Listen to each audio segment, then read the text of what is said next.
بسم اللہ الرحمن الرحیم۔ السلام علیکم۔ حضرت علی رضی اللہ تعالی عنہ کی ذہانت اور دانائی کا کوئی جواب نہیں تھا۔ آپ رضی اللہ تعالی عنہ کے فیصلے نہ صرف عدل و انصاف کی مثال تھے بلکہ عقل و فہم کی گہرائیوں کو بھی ظاہر کرتے تھے۔ آئیے آج سنتے ہیں ان کی ذہانت کے چند ایسے سچے واقعات جنہیں سن کر عقل دنگ رہ جاتی ہے اور ایمان تازہ ہو جاتا ہے۔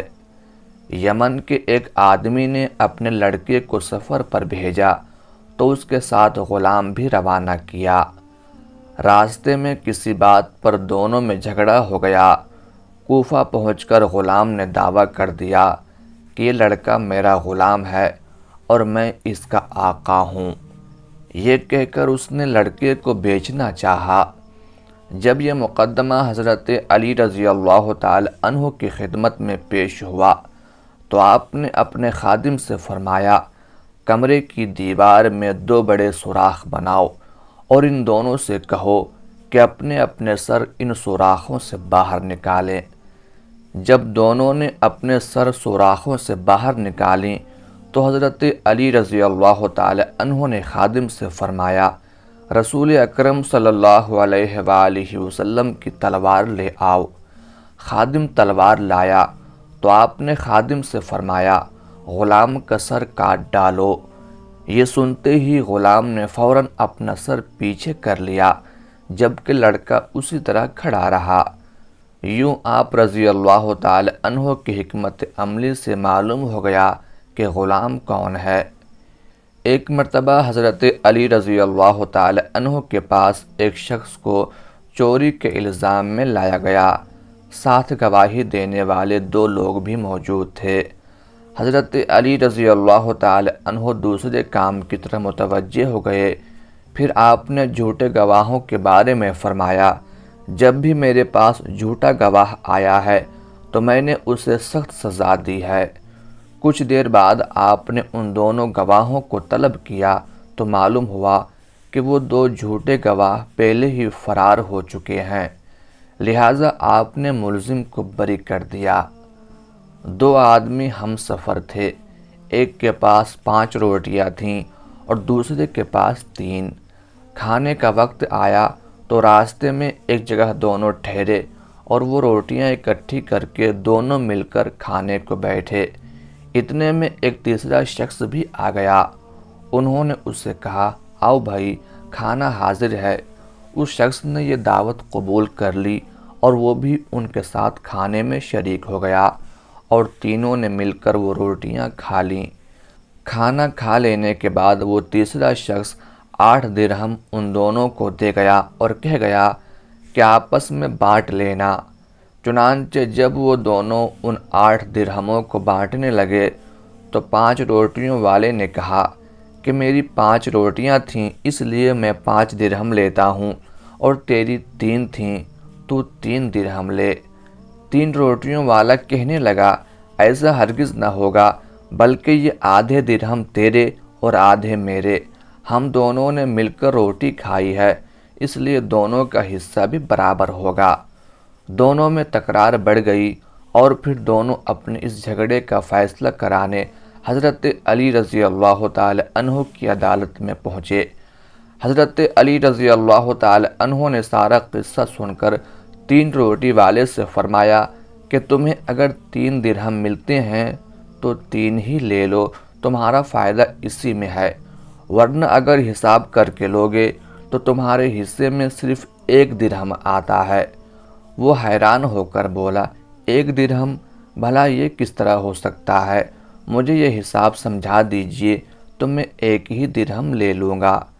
حضرت علی رضی اللہ تعالی عنہ نے فرمایا، اچھا تو سنو، تمہاری 3 روٹیاں تھیں اور اس تمہارے ساتھی کی 5، کل 8 روٹیاں تھیں اور تم کھانے والے 3، تو ان 8 روٹیوں کے 3 ٹکڑے کرو تو 24 ٹکڑے بنتے ہیں۔ اب ان 24 ٹکڑوں کو 3 کھانے والوں پر تقسیم کرو تو 8 ٹکڑے سب کے حصے میں آئے، یعنی تینوں نے 8 ٹکڑے کھائے، 8 تم نے، 8 تمہارے ساتھی نے اور 8 تمہارے مہمان نے۔ اب سنو کہ تمہاری 3 روٹیاں تھیں، ان 3 روٹیوں کے 3 ٹکڑے کریں تو 9 ٹکڑے بنتے ہیں، اور تمہارے ساتھی کی 5 روٹیاں تھیں، ان 5 روٹیوں کے 3 ٹکڑے کریں تو 15 ٹکڑے بنتے ہیں۔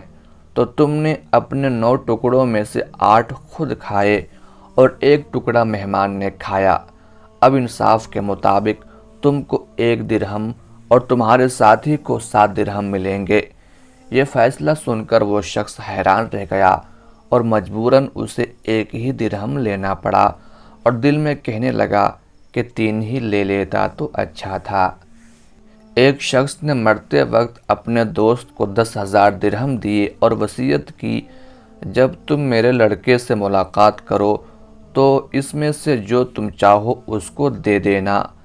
اتفاق سے کچھ روز بعد اس کا لڑکا وطن واپس آ گیا۔ اس موقع پر آپ رضی اللہ تعالی عنہ نے اس آدمی سے پوچھا، بتاؤ تم مرحوم کے لڑکے کو کتنا دو گے؟ اس نے کہا 1,000۔ آپ نے فرمایا، اب تم اس کو 9,000 درہم دو، اس لیے کہ جو تم نے چاہا وہ 9,000 ہیں، اور مرحوم نے یہی وصیت کی تھی کہ جو تم چاہو وہ اس کو دے دینا۔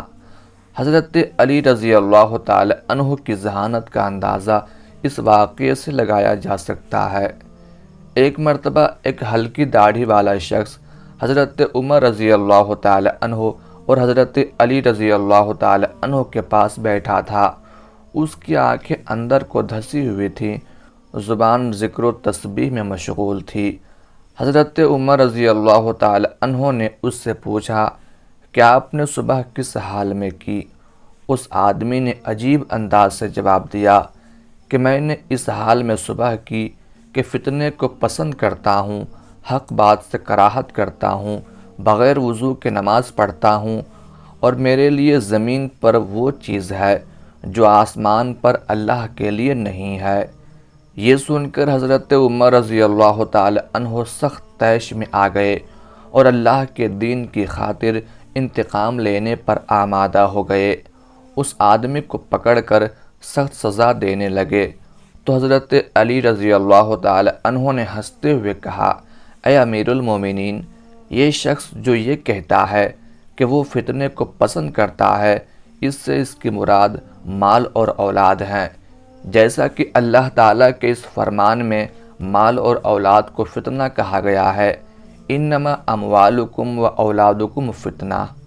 حق کو ناپسند کرتا ہے، اس سے مراد موت کی ناپسندیدگی ہے، جیسا کہ اللہ تعالیٰ نے فرمایا، وَجَاءَتْ سَكْرَةُ الْمَوْتِ بِالْحَقِّ ذَلِكَ مَا كُنْتَ مِنْهُ تَحِيدُ۔ بغیر وضو کے نماز پڑھتا ہے، اس سے مراد حضور صلی اللہ علیہ وآلہ وسلم پر صلاۃ یعنی درود بھیجنا ہے۔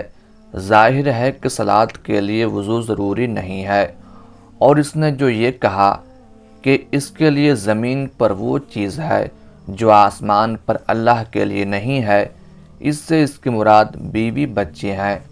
ظاہر ہے کہ اللہ کی نہ بیوی ہے اور نہ اولاد ہے، وہ ذات تو یکتا بے نیاز ہے، نہ اس کی اولاد ہے اور نہ وہ کسی کی اولاد ہے، اور اس کا کوئی ہمسر نہیں۔